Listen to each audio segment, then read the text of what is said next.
I came across an article that you wrote, sorry. Yep. And it is headlined, "Beware the Dangers of Bedroom Doping." And it was a very interesting article. I read it and I was like, what? So I want you to break it down for us, what you wrote, so that the listener can be on an understanding of where we are going with this convo. Okay. So, yeah, I know I write a lot of things. Yes. So you must be talking about this story where I wrote about a guy whose wife went back to the parents Yes. to complain that they were in a sexless marriage. Yes. They were not having sex. Yes. And then she was detained by the parents. And the husband was ordered to go and explain why that was not happening. Wow. And then... That's a bit embarrassing. Yep. You know, communities had ways of solving these issues. These days, people fight when the marriage is sexless. Yes. Long time ago, what would happen? Every community had a way of solving it. Yes. So the woman knew that if I go back home, something will be done. Yeah. But in this case, the man was ordered to go and do what is necessary. You know, the issue of sexual rights, it's even in the law. If you're married and you're not having sex, Yeah. the law says you can be divorced. Really? Legally. It's Wow. called denying people conjugal rights. Yes. Yes. Yes. It's a cause for divorce. It's a cause for divorce. Yes. So communities also had a way of solving these issues. Okay. But now, the thing is that then there can be a lot of pressure on the guy or the woman who is being accused Yes. of not doing it. Yeah. And that pressure can be so much that people now start looking for enhancement to be able to perform. I normally say there are homes where the bedroom is like a slaughterhouse. What does that mean?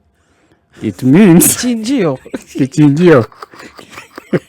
Oh Lord. You know, Yeah. where if it is the man who is being accused, Yeah. the moment he enters that bedroom, it's like umeingia kichinjio. Yeah. You are going to be slaughtered. You see the way you will feel like a lion is coming, eh? Yes. You get anxious. Yes. And you know it's like death is coming. There are people who feel like that Wow. when they enter their bedrooms. Yes. And so they either avoid the bedroom altogether. They come home late. It's a game of hide and seek. I want to find her asleep, so I come late. Or they will work throughout. I have a lot of work, office work, so a guy is working up to 2 to make sure the lady's asleep before he can go to bed. Because he doesn't want to service her? Because of the pressure, and there could be a problem that he's facing. Oh. Now, when you're talking of bedroom doping, what such a person then does is to find what we call sex-enhancing drugs so that they are able to face that lion. Yeah. When, there was a time that the quail rearing was the in thing. I remember. Towards the end of that fiasco, something happened. Yeah. Towards the end of that fiasco, someone ate how many quail eggs? I think there were 50 or more. Oh my God. Because they were having a sex problem. Oh. And there was a belief that if you eat quail eggs, then it will heal you. So this person went on in a quail egg eating spree. Okay. It was reported that he died. Hiya. Yeah? Because of eating the quail eggs. So many quail eggs. Okay, Professor. That is how bad it can be. Yeah? Because of the pressure that you're going through, where the bedroom looks like a slaughterhouse. Then, okay. You've said something very important that has really hit home. Sometimes when I get home, and I get home after the show, like maybe at around 11, I find my neighbors in the car. Waiting for the... They're on their phone. Your neighbor is a girl or a guy. A guy two waiting for the wife to particular sleep. men. Uh-huh. And I'm always like, what is this guy doing in the car? You know, he's not drinking. He's just on his phone. I'm like, maybe he's stressed out. But now I'm beginning to think he probably wants to find the wife asleep so that the pressure of sex doesn't come up. Yeah. That pressure can very be interesting. dangerous. It can be dangerous. And you know, so people have also taken advantage of this. Okay. If you're walking in the streets, you find people selling roots of things. Yeah. Or in the market, there are people with 5-liter jerry cans full of stuff. Yes. Sex enhancing. So there is that trade all over the place. Some of those things work, others can be dangerous for your health. But it is because they know there is someone suffering, and most of the time they don't know what to do. And so we are eating quail eggs, we are drinking stuff, we are chewing roots all over the place because the slaughterhouse is too hot. So, for the listener, what is doping? So doping is when there are drugs people use. So apart from all those things I've said, including quail eggs and all that, Yes. some people even take alcohol Yeah. because it removes some of the pressure. Sometimes you take it to be able to face the situation, but sometimes you take it to escape from the situation, because if you are drunk, you can say, I can't have sex today, I'm drunk. Yeah.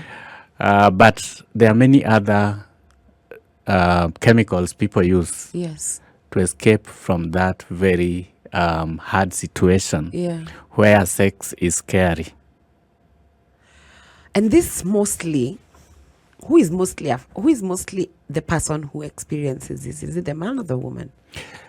Well, both, but men are more affected. There are more men, but maybe it is also because men are more affected simply because the biological way they are made is such that they can't hide it when they have a sex problem, because they won't just be able to do it. Yeah. So we see more men facing this situation than women, trying to avoid sex, getting scared of sex, getting reasons not to be in the bedroom, using alcohol, using all manner of herbs and Some roots. use marijuana as well. Oh, yes. Just to keep high. Yeah. And to escape from reality and hope that things will work out. Yeah.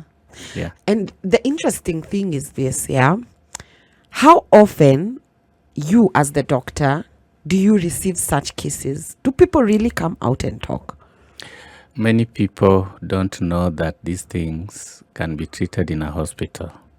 Like in your article, the gentleman got treatment. Yeah, after how many years? After so many years. Yeah. After suffering a lot. Yeah. So a lot of people do not seek help. Of course, we must also be, sexual health services are not available everywhere. Okay. And they're also expensive. There are not many hospitals or doctors who offer sexual medicine services. Are you serious? So a lot of people will go to a hospital and say, I'm facing this challenge. And they are reassured that, it is psychological, it will go. Wow. Then you go back home and you don't know what to do. Yeah. I think that's why people resort to many other things. Yeah. I once met a gentleman who had tried so many things. I think he was reaching the end because he had gone everywhere. He had been given everything. So the last place he went to, he was given some herbs to take. They didn't work. And finally he was told, can you get the tears of a lion and pack her in your thing? Are you serious? Where do you get tears of a lion? Surely. So he had Was reached he a dead end. Oh my God. And that is when now he started looking for other ways and said, let me try a hospital. Wait, for real, he was told to These get are real tears of a lion. stories, yes. Guy. Okay. So that's how bad things are out there, that the services are also not easily available. Yeah. If you're living in some village or in a small town, there may be no doctor who offers such services. So people are suffering. The pressure to perform can be there socially. Yes. And then you don't know what to do. And you resort to everything, including all those things I've said, plus a number of chemicals, the blue pill, and so on. Yeah. And that is what we call chemsex. You asked for chemsex. Yes. Using chemicals of whatever nature, Yes. with the hope that they will enhance your sexual performance. You know, I came across the word chemsex today. I had never in my life seen that word. I did not know what it was. And I found it very fascinating how we have normalized chemsex. We have normalized chemsex as a society. And this is where we find people who they wake up in the morning and they just don't know how they got naked.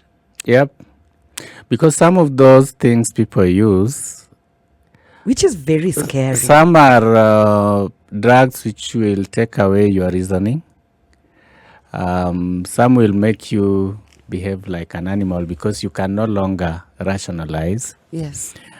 And when you're high on them, then you end up, you wonder when you're out of it how you did what you did. Yes. The simple one is, of course, alcohol. And we know those stories of how did I even end up in this room with this person? You can't tell. So, and there are many others that will even make you, have sex in a way that you wouldn't want. And at the end of it, you start wondering, how did I get myself into this? Yeah. Yeah. Yeah. So. And people have really normalized chemsex. Have they? Well, as a society. Yeah. Have we normalized it? Yeah, and it might sound, because we are using fancy words, it might sound like something very weird out there. No. But it is chewing those roots in the streets that people sell. You know, people sell because they are customers, yeah? Yes. So if you find someone walking around with roots, it is because they are customers. Yes. If you find people selling drugs over the counter in pharmacies indiscriminately without prescriptions, yeah, it is because they are customers. Yes. And there are many, many of those drugs nowadays coming with different names and so on that people are buying. So it is a very common thing. But it also reflects the kind of society we are living in. Yeah. You know, sexual health or bedroom health, if I call it that, yes, is a pointer to health in the family and health in the community. Yes. If sex is not working, you can use it as an indicator of well-being. Yes. We are living in very difficult times. Yes. And so when people are using a lot of these things, it just tells you society is going through a lot of problems, which are reflecting in the well-being of the person, which manifest as sexual problems. How does chemsex affect one mentally? First of all, before we get to mentally, physically. So it depends on what one is using. And I just talked about the quail egg story, which was in the papers a while back. Yeah. When the person, for real, the guy died because of eating too many quail eggs? Towards the end, if you search, you will find that story. He actually died. And it is because he wanted to enhance his sexuality. And there was this, to look for that story. There was this belief that quail eggs do it. Yeah. And so he went into eating, I don't know how many. And you know, even good food eaten in excess becomes dangerous. That is very true. Everything needs to be taken in moderation. Yeah. So he did it and he died. So when you talk of effects, it can range from anything. Yeah. Loss of rationalization to even death. When you've taken the chemicals and you're driven beyond your reasoning, again, having safe sex can be difficult. You might end up getting diseases. There are a lot of unwanted pregnancies out there. Yeah. where people found themselves doing it, Yeah. and then they didn't protect it, and they're pregnant and things like that. So sex can disrupt your life if it is not well managed, and chemsex can get you out of control, can make you not be able to control the way you want sex to happen. Just give me a moment, Prof. We are with Professor Joachim Osur, the dangers of bedroom doping and sexual enhancement drugs. Stay tuned. Spice. It is the top of the hour, 9 p.m., and we have Professor Joachim Osur, the dangers of bedroom doping and sexual enhancement drugs. You can ask your questions through Facebook, Instagram, Twitter at SpiceFM and you can call me, but not now. In 15 minutes, after 15 minutes, not now. First, let's talk with the Prof Kidogo and listen. Then you can call me after the 15 minutes, 0719012600. But you can send me a WhatsApp and I'll read it. 011-012-88162. So we were just talking about the physical effects. Let's talk about mental. How does doping and chemsex affect one mentally? So I think maybe it's also important to say that it is the psychological drive that leads people to chemsex in the first place. Why would someone end up feeling like the bedroom is a slaughterhouse, fearing their sexual partner, and getting anxious and wanting to enhance? So psychologically, there are causes and effects at the same time. Yes. Most of the time, the reason why people end up looking for enhancement is because they don't, how do I put it? They're thinking of sex in a different way. You know, sex was meant to be pleasurable. In fact, people have described healthy sex in many ways, including sex play. Yes. It's a game. Yes. Play. Yes. Love making. Yes. A show of love. Yes. But now, when sex becomes like a football match where we are looking for the winner and the loser, you know, people say, I want to use the blue pill ndio anijue leo. It's no longer about pleasure. It's about proving a point. That's true. That's true. Yeah? It's about proving a point. And why are you trying to prove a point to someone you love? Why is it becoming from a play to a match of competition and showing your prowess? There is a problem in the relationship. Yeah. There are issues around power fights and who you want to prove a point that is not love. And so the first thing is when chemsex happens psychologically, we need to find out why in the first place someone is going for it. Is it because the dynamics of the relationship have changed from a love relationship to power fights and showing who is better than the other? Sometimes chemsex happens because also there is a sexual dysfunction. You tried and you failed. Yes. Things didn't go the way you would have wanted. Your partner complained. You get anxious because it will happen again and you don't want that embarrassment. Yeah. So you're looking for something to help. Yes. So that you don't go through that again. And you know, for a man, failure is like death. Failure is like death. And it brings you down. It kills your ego. Yeah. It kills your confidence. Yes. It's not something you want to go through.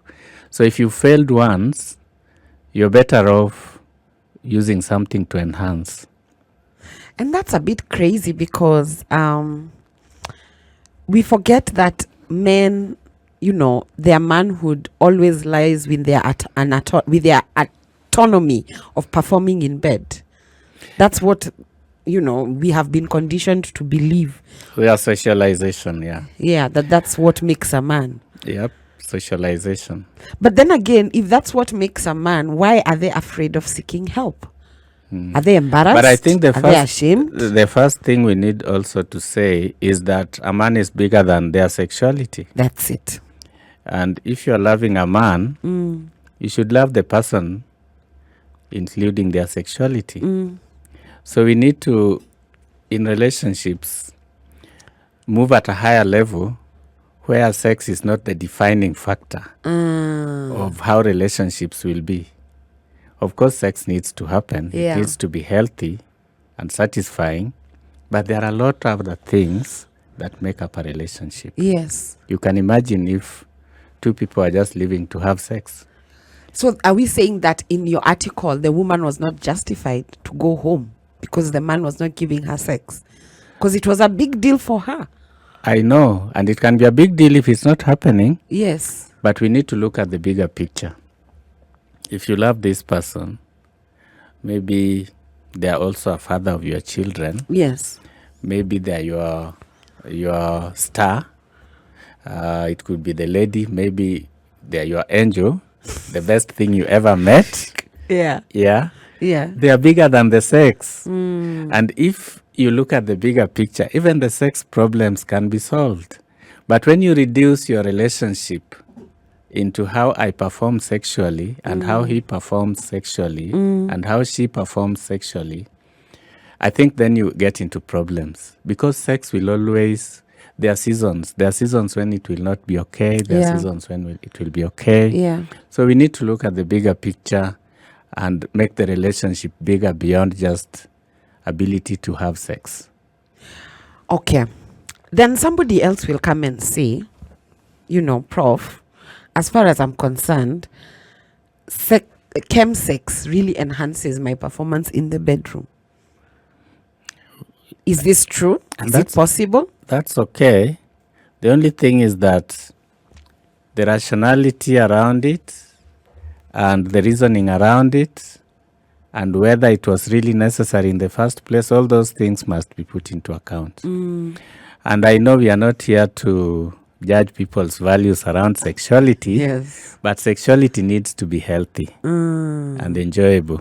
So there are instances where even the doctor will prescribe sex-enhancing drugs for a good reason, where there are issues. Because sometimes, as I've said, there is a sexual dysfunction which needs to be treated. Yes. And so you need something to treat it. Yes. The blue pill can be prescribed and many others for a good reason.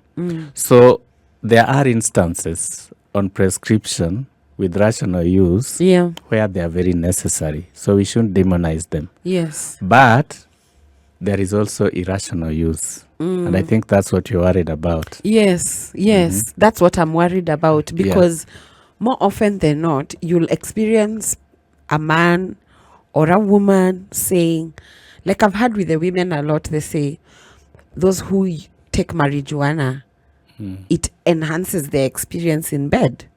And then you've seen a man who says, I just want to have like a double shot so that I can be able to get it up.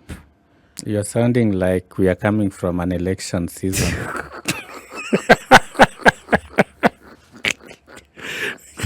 Jesus Christ.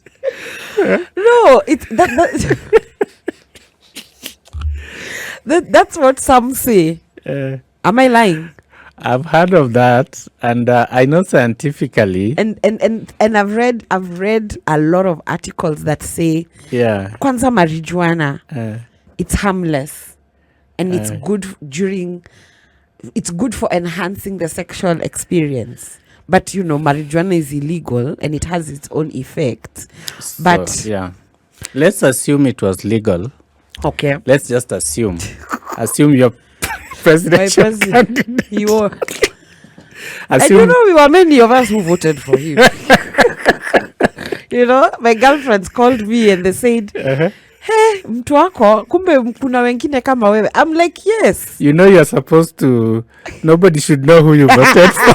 It's supposed to be private. Yeah, I know who I voted for, and I was hoping for a break. Okay. Anyway, let's so assume. let's assume it was legal. Yes. And let's assume then people used it. I know it is reported in the literature Yes. that for some people, one effect is that it can stimulate sexual feelings more for women than men. So we are assuming it is legal. Yes. So it stimulates sexual feelings today, so you use it today. Again tomorrow, again the next day. With time, because you're looking for sexual feelings, you also get hooked to the drug because it is a drug of addiction. Yes. With time, you get hooked to it. Yes. And so, apart from the sexual feelings it could have stimulated, there are a lot of other social things that come with it. Yeah. When you get hooked to a drug. And to demystify this, let's even talk about alcohol. Yeah. And the other day we were talking about the 1 minute man. Yeah. Yeah. There are people who say if they take alcohol, they can go a little longer. Okay? Yeah. Now, so if they do that every day because they want to go longer and they get hooked into alcohol, what then follows? Addiction. Addiction. Yeah. And we know that once you're addicted again, the alcohol starts to kill your nerves. And then you lose your erection. Yeah. So as much as some of these drugs may stimulate sexuality, Yeah. I don't know whether you can prove to me that you can use it one off and stop forever. Because you will always then use it again and again. And then you get hooked. And when you get hooked, you need higher doses. And when you need higher doses, there are other effects which come with it. Yeah. So it is true that in some people, Yes. marijuana can actually stimulate sexual feelings. Yes. But we have to look at the longer term Yes. issues as well. Yes. And we have to establish one thing. We both know men and women dope. This is not only for men. Yep. Now, we had a question. You know, you remind me of something. Yes. We are talking about, so doping here is really about soothing your psychology and trying to find ways of escaping from this very harsh reality. And so sometimes doping takes other forms. Okay. You've heard of people who pray before sex Yes. because that is their way of doping. Oh, Lord. You know, I've had that, by the way, a lot. So it's actually true. If you're They'll going, go down on their knees and... if you're going into a slaughterhouse, you pray first. Praying is good. Don't misquote me. No, okay. It's good to give everything to God, yeah? Oh, God. So you hold hands and you pray. You pray for the experience Before you to be face good. this very dangerous thing. So doping can take various forms. Oh, Lord. It can be substances or other ways, Prayer. or other ways of soothing that very harsh reality. Yeah. Yeah. Wow. That's very interesting. So what I want to ask you is this, yeah? More often than not, we have couples who, and we get this a lot on air, on the socials. We have couples who say that their sex life is completely dead. And they say that I have sex with this man or this woman once in a month. And when it happens, it's completely not even worth remembering. Could there be underlying issues that more often than not people don't know that they're experiencing? Yeah, so we call it a sexless marriage. Yeah. Or a sexless relationship if it's not a marriage. Yeah. And definitely there are many causes. I always fear when a woman, especially a woman, comes and says, I've lost the vibe. There is that language. Maybe you're a lady, you can explain better what that means. They say, I have lost the vibe. It means, from what I've heard, that the sight, the touch, the smell, the everything about this guy no longer stimulates me. Yeah. I've lost the vibe. Yes. And there are many reasons why people lose the vibe. Okay. And the commonest being repeated psychological abuse. Oh. Yeah. If someone keeps treating you badly, describing you in a way to show that you're not a good person, that you're not worthy of their relationship, them relating with you, Yes. with time, you can lose the vibe. Wow. And when women lose the vibe, what I've seen, maybe it is better for a man to lose the vibe. It is so hard to bring the woman back. Yeah. You are made differently. Yes. We are made differently. Yes. Yeah. Yes. So what a man should do is to ensure the woman does not lose the vibe by trying to treat them well. And that's something so profound, because I feel like it's just that simple. Because a sexless marriage, then, so now what are you doing? What are you saying to each other? You hear couples, they say we have sex once in 2 months. But then what I want to know, these underlying issues, apart from psychological, what else could it be? Could it be that this man is just completely tired, he's bored? Can we put that also as a reason for losing the vibe? You remember when people are in new relationships, when you're tired, you need this person. Yes. Because they give you energy. Yes.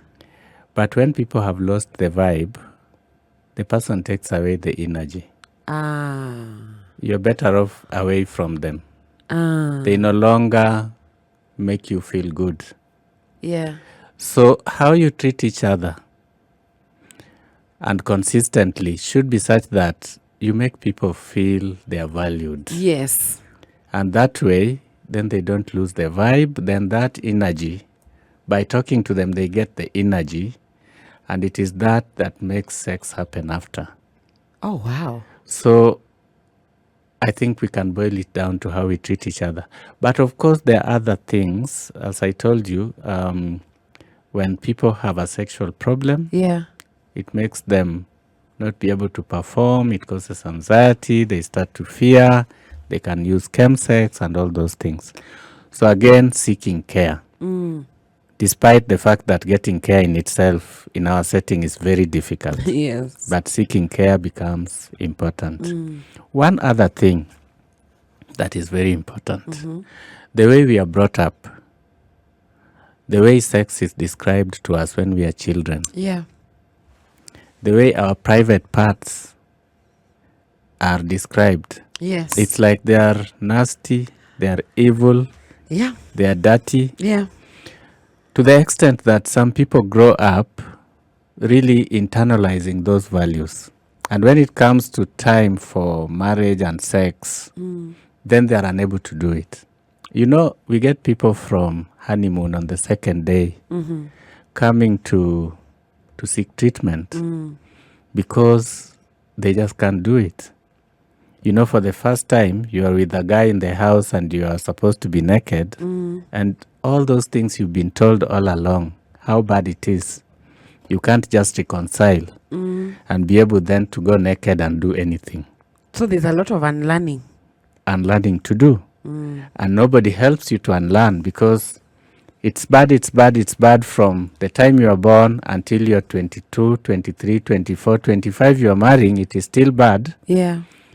And then now one day after the wedding, you're supposed to do it. Yeah. It can be very hard. Okay. And so upbringing and the negative values we impart and how we stop people from appreciating the positive side of sex and the beauty of sex, at the end of it can also cause problems and make people fear sex and make people resort to now other ways of stimulating themselves to have sex. Wow. So this can also stem from just upbringing, how you are brought up. Yep. That's so interesting. Wow. And how many times your mom beat you for even trying to think of such? Were you ever beaten?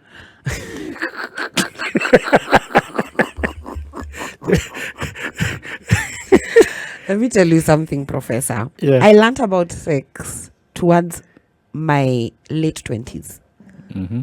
All my life, nobody taught me, nobody told me. I learned it from my friends. I learned it from the internet. And I'm trying to imagine how many people were beaten up, like you're saying, when they were growing up because of sex. And now this has interpreted them to now using dope, to now result to sex chem and doping and enhancements. Kumbe, this has come from The way you were brought up. That's crazy. It's like, so during those early days, you're a good girl. Yeah. Because you don't think about it. You don't touch things Yes, like that. that's how I was brought up. So you're a very good girl. Yeah. Now, later in life, unfortunately, the irony of it, later in life, if you are unable to do it, you become a very bad woman. And women, I think, are more... What do you mean I become a bad woman? a woman who can satisfy the husband. Wow. Society will not forgive you. Wow. Yeah. Wow. And this, we are taught women should be submissive. Yes. And some of the women interpret that to mean even sexually give yourself. Yeah. There are women being raped every day. Yes. Because they are not enjoying it, they are in pain. Yes. But that is what we were taught. A good woman should do that. Professor Joachim Osur, the dangers of bedroom doping and sexual enhancement. I'll be picking up your calls after this. Rita Ora, Body on Me. Stay tuned. Spice. Who's having your body, their body on you today? Oh, my Lord. It's 25 minutes past the top of the hour, and we are the adults in the room. You and I. My name is Kari Gogatere, and in the house, we have Professor Joachim Osur, the dangers of bedroom doping. And now you can call me. I will pick your calls, 0719 012 600. And you may also send me a WhatsApp, 011 88162. Professor, that WhatsApp number always confuses me. It's such a long number. So now we have a few questions online, but I am going to not get into them yet. When somebody decides that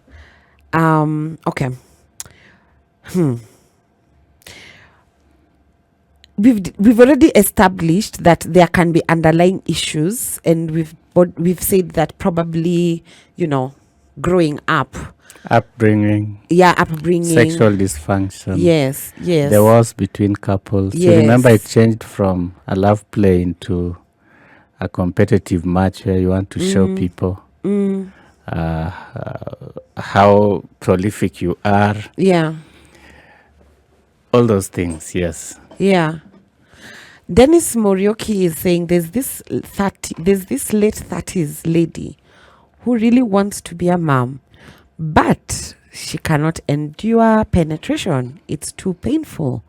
How can one help such? Painful sex. Because there are women who say they use doping, sex chem, because they feel pain, and when they are now, sex chem, tipsy-ish, yeah, they feel relaxed and they say the penetration is not painful. But is there an underlying issue? I've heard this a lot for women. Maybe it is good to say that the commonest sex problem women face is lack of desire. The second commonest is pain. Painful sex. Yeah. And there are many types of painful sex with different scientific names. They have causes, and the causes need to be treated. So you don't have to drink, for example, every time you want to have sex. Yeah. Because, as we said, the long-term effects of depending on alcohol to be able to have sex can have other consequences. Yes. So you can seek better treatment. Yes. For the pain. What normally happens is that the cause of the pain is established and Yes. treated Yes. so that you're able to have pain-free sex. Okay, but that pain, that pain the woman is having, it's definitely a problem and it needs help. True. It's not normal. It's not normal. So women need to know that if they're having pain during penetration, they need to go and get checked. You're trying to say some women have normalized pain. Yes. Yes. Pain is not normal. Some women have normalized pain. They've blamed it on the anatomy of the man. What about the anatomy? They're saying that it's big. How now? It's true. Some women have normalized painful penetration, saying my man is big. No. So it's normal. It's kawaida. So yeah. Look, the way a woman is made, a woman is so elastic. The vagina. Yeah. Yes. The birth canal, the vaginal canal is Yes. very elastic. Yes. Remember, we were all born and we passed through there. Some of us. Who was not born? Some of us, not all of us came from there. Some of us came from Caesarean. Kwa tumbo. Professor. Yeah. But yes, I get what you mean. Yeah. Yes. I mean, it's so elastic. Yes. That the pain doesn't come because of the what they are saying, the size. Yeah. So the pain needs to be treated. It's pathological. It's not normal. Yeah. Yeah. It's not Normal. Yeah, thank you for saying that, because very many women have normalized painful sex. And I've always felt that this is not the anatomy of the man, it's an underlying issue. What underlying issue could it be? Could it be like cancerous? There are many causes of pain, and as I said, they have different names. Okay. The commonest cause of pain could be infection. Oh. When you're infected, Like a UTI? UTI or genital tract infection, Yes. or pelvic infection, Yes. you get pain during sex. Yes. But there are many other causes. There is one called vaginismus, where the muscles just contract at the wrong time. The pelvic muscles contract painfully, and you get pain. We call it vaginismus. There is one called vulvodynia, where the muscles around some chemicals around the vagina just cause pain. Yes. So there are many causes. Sometimes it could be some growth that is, pressing on something. So we need to make a diagnosis and treat the cause. Yeah. So it is not normal to have pain. Wow. Yeah. You've heard it from the professor, ladies. Stop blaming the anatomy and go and get checked. Because it's something that very many women experience and they've normalized it. And for them, they're saying, it's a good thing. To have pain? They say that, I don't know. It's crazy because I don't like pain. I don't like pain. I know this story in Southern Africa. I don't know whether it happens in Kenyan communities as well, where there is a belief that what we call dry sex is good for the man. So people put herbs, people go for surgeries to tighten their birth canals. And so that tightness, they say, is good. The dryness is good, but they feel pain. But you shouldn't be dry. You'll feel pain. That's There'll be it. friction. That's it. But there are people, some communities, mostly in Southern Africa, who do it. Pain is not normal. But in such communities, because they have other beliefs around sex, they'll say it is okay to have pain because now you are tight and you're dry and the man is okay. It's not. Even the man can feel pain. Hello, Spice. Hello, how are you? We are well. Who am I speaking to? Okay, you are speaking to Steven. Steven, what is your question for the professor? Oh, I'm asking Professor. Professor, anisaidie tafadhali, mbona unaenda one round alafu tunataka ni second round. That is my first question. Hello? You know what? I cannot hear you clearly. There's a lot of your voice is I'm not saying, clear. Yes. I'm saying, are you listening? Yes, we are listening. Continue. Oh, I'm asking Professor. Hello? We are here, my dear. Continue. Ask the question. Oh, I'm asking Professor about mbona unaenda test moja kujaribu ya pili unaenda kuitafuta inapotea, nguvu inapotea. Alafu second atupe namba ya contact tunampata. Okay. Thank you very much. I think what I can hear from that question is mbona unaenda round moja ya pili inakataa unakufa. Yes. Okay. He's asking what's the That's problem. very loaded. Yeah. Can I pick this call? Then we answer all Okay. of them at the same time. Mhm. Okay. Hello, Spice. Hi, Spice, how are you? I'm very well. How are you doing? I'm fine. Please share your name if you are comfortable. If not, you can go ahead and ask the professor the question that you have. Yeah, my name is Joachim, sir. Yes. And I'd like to have a discussion and a question. Go ahead. Now, there are times you are with this girl. Let's say today you have Jane. Jane is very good and you're very active. You nachapa shot, una relax, ingine inakuja. You're not it never dies. Yes.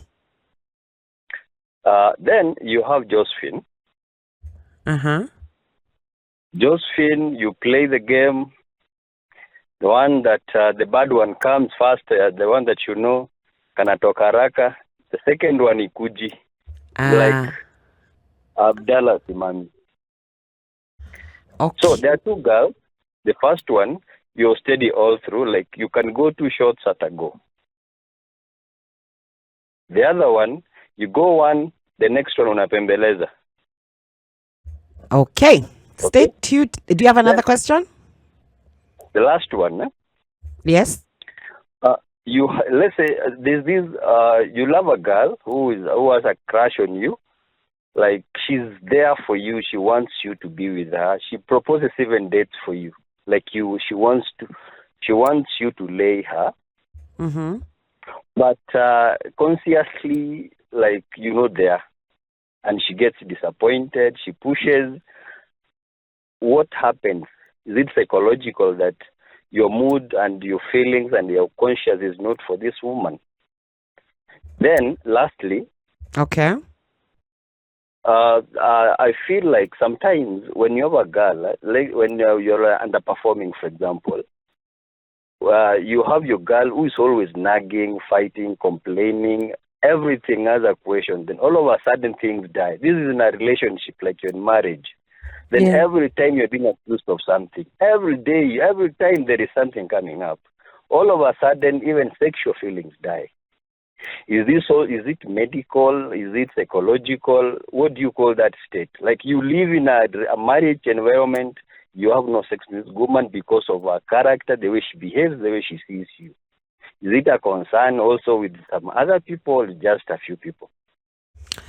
Thank you so much. Stay tuned and the professor will be answering all your questions. Thank you. Watu wako na mashida, guy. Okay, I usually feel bad. I feel bad for people who have such problems, okay. But I feel like the first question and the first and the second gentleman have asked the same questions. In terms of the first round, then the second round, and alemewa. But with this guy, he's saying he has round 2, 3 with particular women, and particular women he doesn't. Is it psychological? Okay, so let me say first. Professor, why are you laughing? I'm not laughing. We are not here to judge people. No. This is a very safe space. It's a very safe space. Yes. And so because there are issues there, and the gentleman called a number of names. You're with who first, and then Josephine, and Yeah. then he talked about the wife as well. Yes.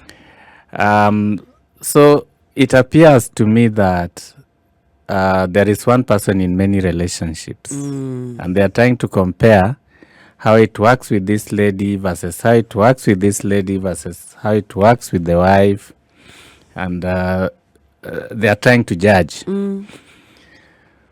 Oh, okay. It's very loaded. It's very loaded because that is how it is. If you are in more than one relationship, they will never be the same.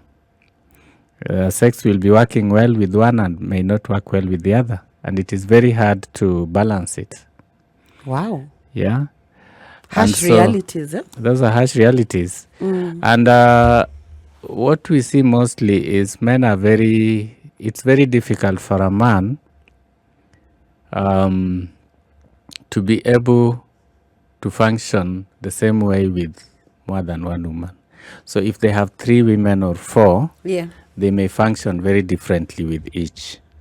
So for some, there may be very satisfactory sex. For others, there may be premature ejaculation. For others, erection may fail. Because these are different people expressing love very differently to one man. Yeah. And some of the women, make the man vibe better than others. And so it is just what he's saying. You will find it is better with one and not the other, if there are many. Of course, there are value issues there. Yes. But we are not here to judge. Yes. Now, there is something we said earlier about how you consistently treat each other and how you then lose the vibe. If you consistently treat each other in a harsh way, if you consistently hurl insults at each other, with time, you lose the emotional connection. And when you lose the emotional connection, the body refuses to behave. That is when sex just fails. Yeah. So it's never one-off thing. And more often than not, this happens with the woman and the man. And the man too. Yeah. And the man too. Yeah. So it's never one-off that, today I treated you well, so sex should work. If you have been consistently treating people badly, it doesn't matter how you treat them today. Yeah. It doesn't cancel what you've done over the last 6 months. Yes. Sex may be bad today. And I think that is an issue that most people face. And I hear women talk a lot about this. This guy has been very harsh and all this. Then suddenly now he wants sex. It doesn't work like that. Yeah. Because those things accumulate. And for you again to go back to where you used to be and enjoy sex together, we need to undo a lot the damage. Wow. And that is where the whole issue of therapy comes in. Yeah. Looking back and saying, where did the rain start beating us? And how do we then go back and correct the problems that have happened there before? Yes. Okay, so in his last question, he talks about someone who has been mistreating someone and then sex now fails. That is a normal trend. Yeah. Yeah. And I know very many marriages that are sexless because of that aspect of mistreatment. Yeah. Yeah. And love, the love you develop the first time you meet, which is mostly hormone driven. Yes. It's not enough to sustain a marriage or a long-term relationship. Yeah. One needs to develop relationship skills as well. How you treat the person you love. Yes. Because that is what will sustain the relationship. Yes. We normally say within 2 years, the hormones which pushed you to someone. You know that time when you are running away from your parents because this was the best guy you ever met in the world. Yeah. And you're ready to elope and leave school. Yes. Those hormones last 2 years and reality hits. So they are not enough to sustain a marriage. So you have to develop relationship skills to sustain your marriage or your relationship if it's going to be long term. Wow. And how you treat and talk to each other, Yeah. that is the ultimate. You Yeah. cannot be treating people badly for so long and expect that relationship to last. You know, it's so crazy that there's so many things that contribute to the bedroom doping and sexual enhancement drugs that we really do not address. Something as simple as how do you talk to your partner? And, you know, I'm trying to think, a sexless marriage, a person who's being mistreated, the last thing they want to do is to be naked in front of you. Yeah. Because, you know, you just don't do it for them anymore. Professor Joachim Osur, the dangers of bedroom doping and sexual enhancements. We are the adults in the room. Spice.